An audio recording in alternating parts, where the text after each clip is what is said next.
Hi, welcome to what I'm calling a mini episode of the Fantasy Six Pack Hour. AJ and I are off this week and probably next week as we prepare for the NFL fantasy football draft season shows for you guys over here on our YouTube channel. Make sure you hit subscribe so you don't miss out on any of those. But I don't want to leave you fantasy baseball players hanging, so I'm doing a quick rundown of 7 players and discussing whether or not I'd be buying or selling their latest production. And we're just going to roll right into it here with Mr. Taylor Ward, outfielder from the Angels, been hot all season long, and rightfully so, rostered in 92% of leagues, 9 bombs on the season, 1 steal.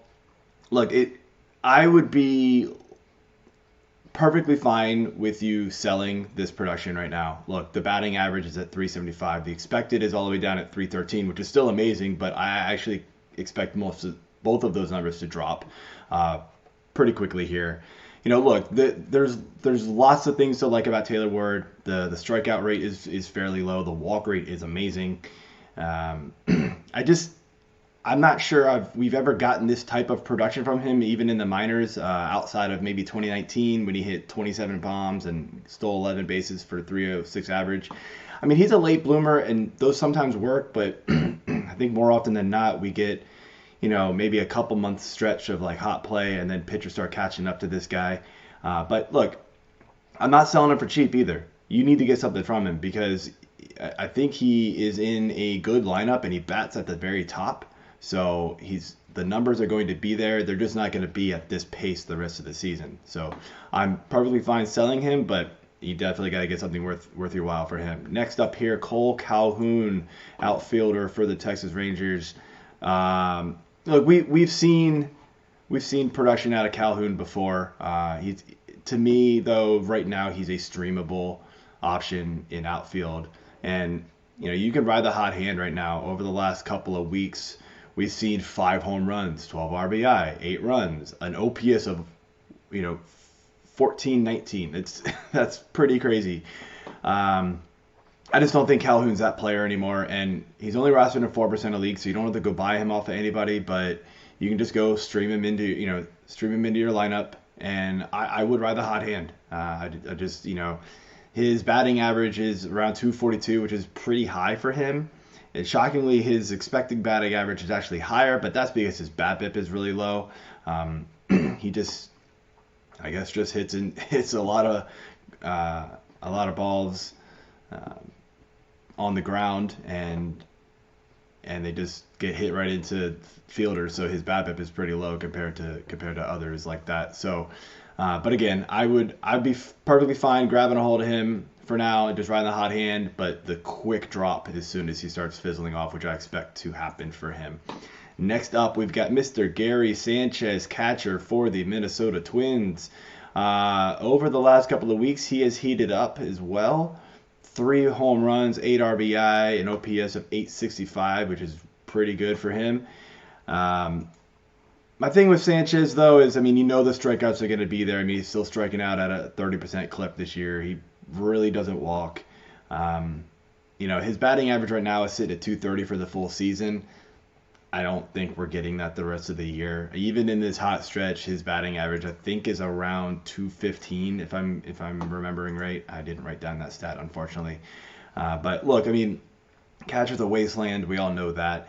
So if I can get possibly 20 bombs out of my catcher who's going to hit 215-ish maybe, that's probably valuable enough to roster the rest of the year unless you have one of these top 5 guys. Because after that, you're really just not getting a whole lot from this position. And, we all knew that coming in.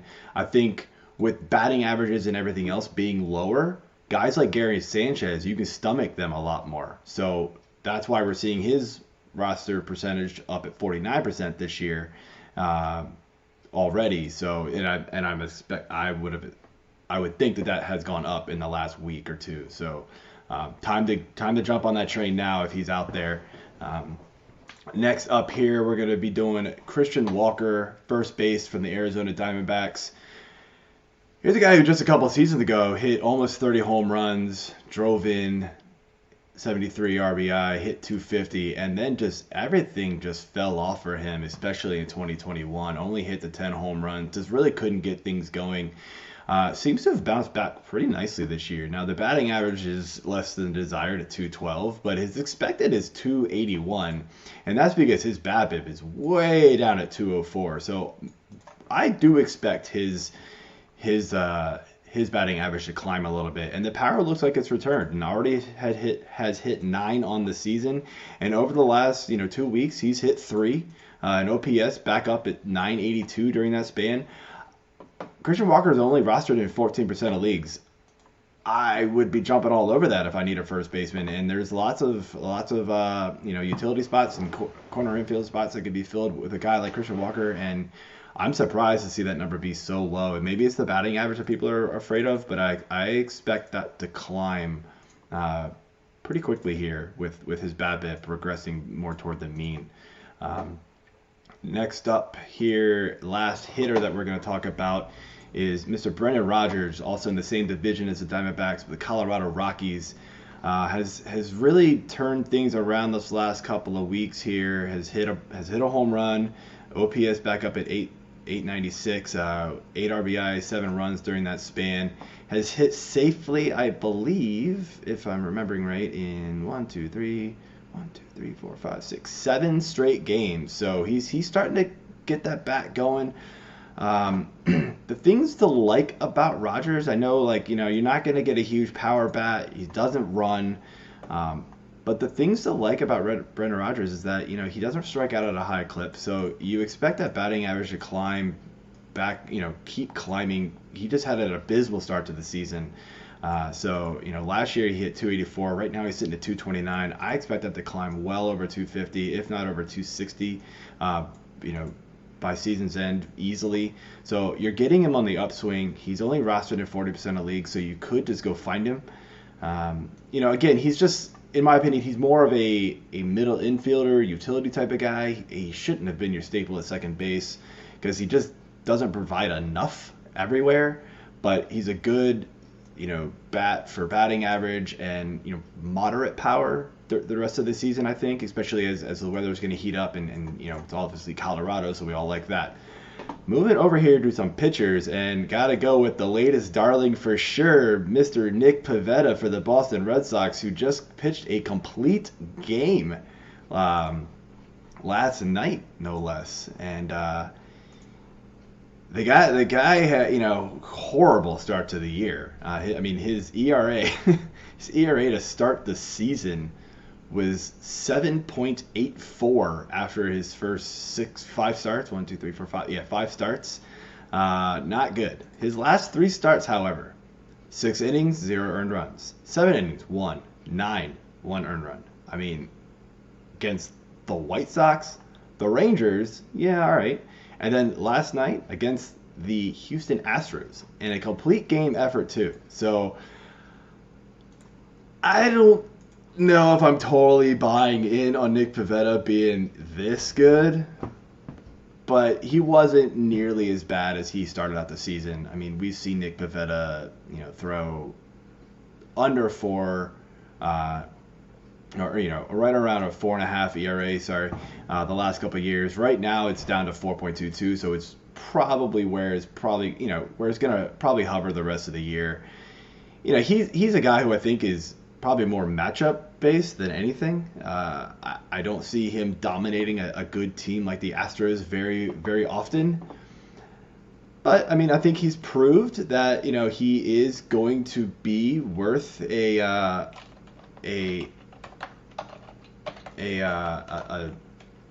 taking a chance on right now, and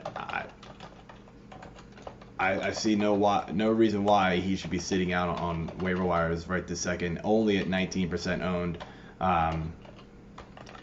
So I would go ahead and take that chance right now.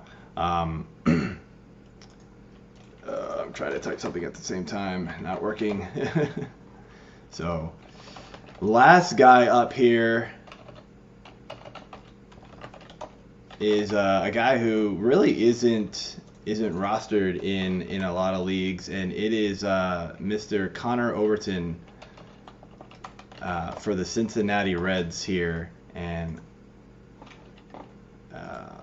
sorry, totally botching this right now, but Cincinnati Reds, right? So we've got a guy who has been pitching very, very well the last 2 starts, and we've seen his roster percentage go up to 4%.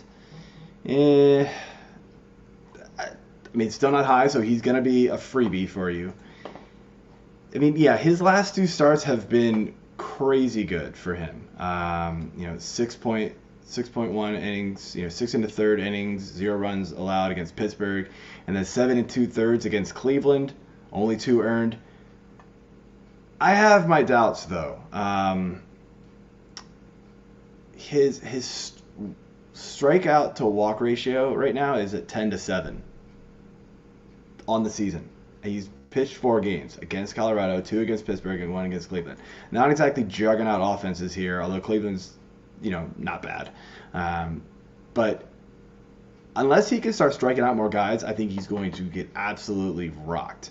I mean, I guess the only other good thing is that he doesn't really walk a lot of guys, so he's just pitching to weak contact, I suppose. It's a lot of ground balls. That's good, but I mean, I'll also say this though, in the minors, he has struck out a fair number of batters. 10.42 over K per 9 rate just this season at the minors. So perhaps the strikeouts are coming, or he's just doing something completely different in the majors that he was doing in the minors. I'm not really sure what's going on here. I'll be honest, I didn't know a lot about this guy. I mean, he's almost 29 years old, so kind of a late bloomer, kind of been in and out of the major league the last couple of seasons. Just a sprinkle here and there, but otherwise just a lifer minor league player before this. So before I jump on this train, I want to see the strikeouts go up.